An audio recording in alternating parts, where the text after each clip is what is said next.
তো হ্যালো বন্ধুরা, আমরা আজকে চলে এলাম নতুন একটা ভিডিও নিয়ে। তো চলুন শুরু করা যাক কথা না বাড়িয়ে।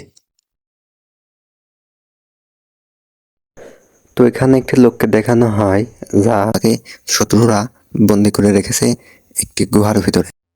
সে হাত দিয়ে কিছু ধরতে যাবে, তখনই সে উপরে তাকিয়ে লক্ষ্য করলো ঠিক সেখানে দাঁড়িয়ে একটি লোক মোচ ঠিক করতেছে। তখনই সে তার বুকের ব্যথা, তীব্র ব্যথা অনুভব করলো। সেই ব্যথাটি দেখার জন্য তার পেট দেখলো। পেট দেখে সে দেখতে পেল তার পেটে গোল আকৃতির একটা বস্তু। ঠিক তখনই শত্রুরা চলে আসলো। শত্রুরা এসে তাকে বলতে লাগলো, তুমি আমাদের জন্য অস্ত্র বানাবে এবং তোমাকে বানাতে হবে, না হলে তোমাকে শাস্তি দেওয়া হবে। পরের দিন সকালে তাকে নিয়ে যাওয়া হয় মরুভূমিতে নিয়ে গিয়ে তাকে অনেক বোম দেখানো হলো। বোম দেখাই সে রাজি হলো অস্ত্র বানাতে এবং তাকে অনেকগুলো মেশিন দেওয়া হলো অস্ত্র বানানোর জন্য। কিন্তু তারা সিসিটিভি ক্যামেরায় এবং তাকে একটি আলাদা রুম দেওয়া হলো সম্পূর্ণ কাজটি করার জন্য। কিন্তু শত্রু দল তাদেরকে সবসময় সিসিটিভি ক্যামেরার মাধ্যমে দেখতে পারছিল। তারা সবসময় তাদের উপরে নজর রাখছিল যাতে তারা কিছু না করতে পারে। কিন্তু তারা তো জানে না, তার নাম ছিল টনি স্টার্ক। তখন শত্রু দল আবার দেখতে আসলো যে তারা কীরকম কাজ করতেছে দেখার জন্য। কিন্তু সিনেমার হিরো সে এতদিনে স্যুট বানিয়ে রেডি করে ফেলছিল। এই জন্য তার বন্ধুর সাথে সেই স্যুটটি সম্পূর্ণ রেডি করার চেষ্টা করতে লাগছিল। তখনই গার্ডস এসে দরজা উড়িয়ে দিল।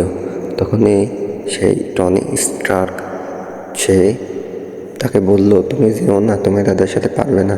কিন্তু সে একাই চলে গেল, গিয়ে শত্রুদের হাতে গুলি খেয়ে মারা গেল। ঠিক তখনই টনি স্টার্ক আয়রন ম্যান হয়ে বাইরে আসলো। বাইরে এসে তাকে অনেক কষ্ট করে বুঝাইতে চাইলো, চলো আমরা বেরিয়ে যাই। কিন্তু সে সেখানেই মৃত্যুবরণ করলো। সেই মুহূর্তে আমরা দেখতে পারি টনি স্টার্ক গুহার থেকে বেরিয়ে আসলো এবং অনেকগুলো গুলি তার উপরে চলতে লাগলো। কিন্তু তার তৈরি করা স্যুটের কিচ্ছু হলো না।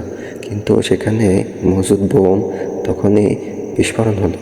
কিন্তু আয়রন ম্যানে উড়ে গিয়ে সেখান থেকে চলে যেতে লাগলো। কিন্তু সেখানে যেতে গিয়ে তার উড়ার যে শক্তি তা হারিয়ে গেল। এজন্য সে ফাঁকা মরুভূমিতে পড়ে গেল এবং এখানেই এই গল্পটি আমরা আজকে শেষ করি।